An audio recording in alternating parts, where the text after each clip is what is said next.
जय श्री कृष्णा दोस्तों। आज आज़ादी के 75 वर्ष पूर्ण हो गए हैं और हम अमृत महोत्सव मना रहे हैं। मैं आप सभी लोगों से अपनी कुछ पंक्तियों के माध्यम से कुछ ऐसा कह दूंगा कि आपके रोंगटे खड़े हो जाएंगे। सभी के हृदय में देश प्रेम है और जब देश प्रेम की कुछ ऐसी बातें जब सुनते हैं तो अवश्य ही गूज़बम्प आते हैं। मुझे जब मैंने ये भाव लिखे तो मेरे हृदय के अंदर अंतर मन में काफ़ी ज़्यादा भाव थे। वो भाव मैं आपके सामने रख रहा हूँ। कुछ वीर रस की गाथा है, कुछ काव्य पाठ में कही हुई मेरी बातें हैं।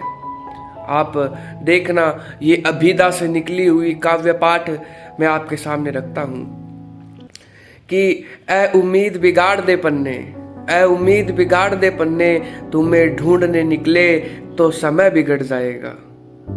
ए उम्मीद बिगाड़ दे पन्ने, तुम्हें ढूंढने निकले तो समय बिगड़ जाएगा। मसरूफ कर स्याही की शान को, मसरूफ कर स्याही की शान को, शब्द बाहर निकले तो बच्चा बिगड़ जाएगा, शब्द बाहर निकले तो बच्चा बिगड़ जाएगा।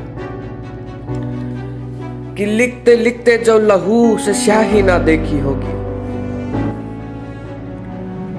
लिखते लिखते जो लहू से स्याही ना देखी होगी, उन दीवारों के कान रह गए मुंह खत्म किए हैं। ऐ वतन, उन दीवारों पर भले ही रंग चढ़ा दिया गया है, ऐ वतन, उन दीवारों पर भले ही रंग चढ़ा दिया गया है, पर उन दीवारों पर रक्त के धब्बे छुपे हैं, खत्म नहीं हुए। उन दीवारों पर रक्त के धब्बे छुपे हैं, खत्म नहीं हुए।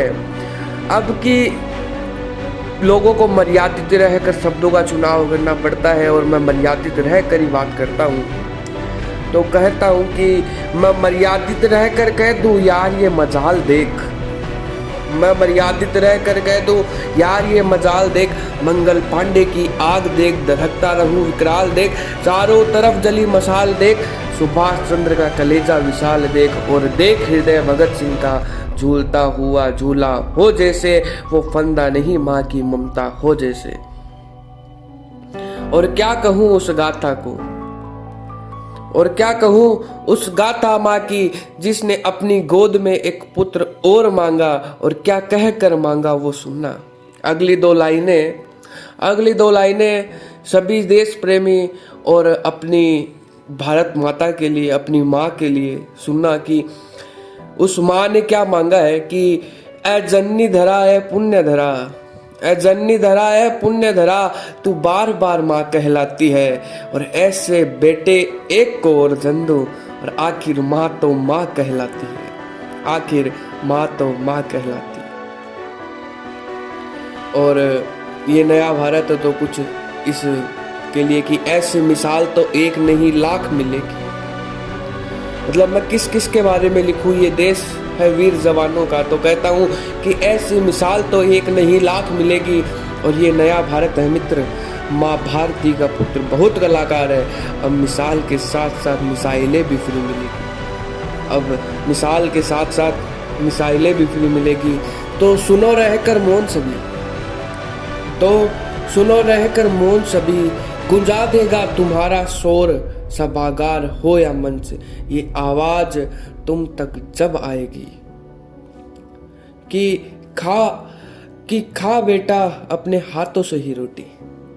अब क्या है कि बेटा आया है छुट्टियों में, अब छुट्टी में आया है तो उसकी माँ क्या कहती है, व्यंग्य देती है, उल्हाने देती है उस बेटे से। तो वो क्या कहती है कि खा बेटा अपने हाथों से ही रोटी, मैं तो तेरी चिट्ठी को ही खिलाऊंगी, वो ही समय पर रह जाती है, वो ही समय पर रह जाती है। तेरा क्या है कल कह दे जाना है, फिर मैं अपने आप को कैसे समझाऊंगी, और आखिर मैं भी तो तेरी ही माँ हूँ, मैं तो तेरी चिट्ठी को ही खिलाऊंगी, मैं तो तेरी चिट्ठी को ही खिलाऊंगी। अब बेटा क्या कहता है वो भी सुन लो कि माँ हर चिट्ठी में मैं अपने आप को ही तो लिखता हूँ। बेटा कहता है कि माँ हर चिट्ठी में मैं अपने आप को ही तो लिखता हूँ, मुझे खिलाया चिट्ठी को, मुझे खिलाया चिट्ठी को, मैं तो माँ तेरा ही तो सच्चा बेटा हूँ। और जंग में हो या जंगल में, जंग में हो या जंगल में, राजा शेर होता है और मैं हिंद फौज का सिपाही। और माँ भारती का बेटा हूँ और तुम तो जानती हो माँ फर्ज को, तुम तो जानती हो माँ फर्ज को। और मेरा फर्ज भी तो समझो, मैं भी तो किसी का बाप बन बैठा हूँ, मैं भी तो किसी का बाप बन बैठा हूँ। और आखिर बाप तो होता है। और अंतिम लाइनों की ओर, जो कहा था कि बच्चा बिगड़ जाएगा कि उसके ऊपर, कि माँ उनके पास माँ नहीं है, माँ उनके पास माँ नहीं है, इसलिए बच्चे बिगड़ गए हैं। अब बाप की लाठी लगने दो माँ, बच्चे बिगड़ गए हैं।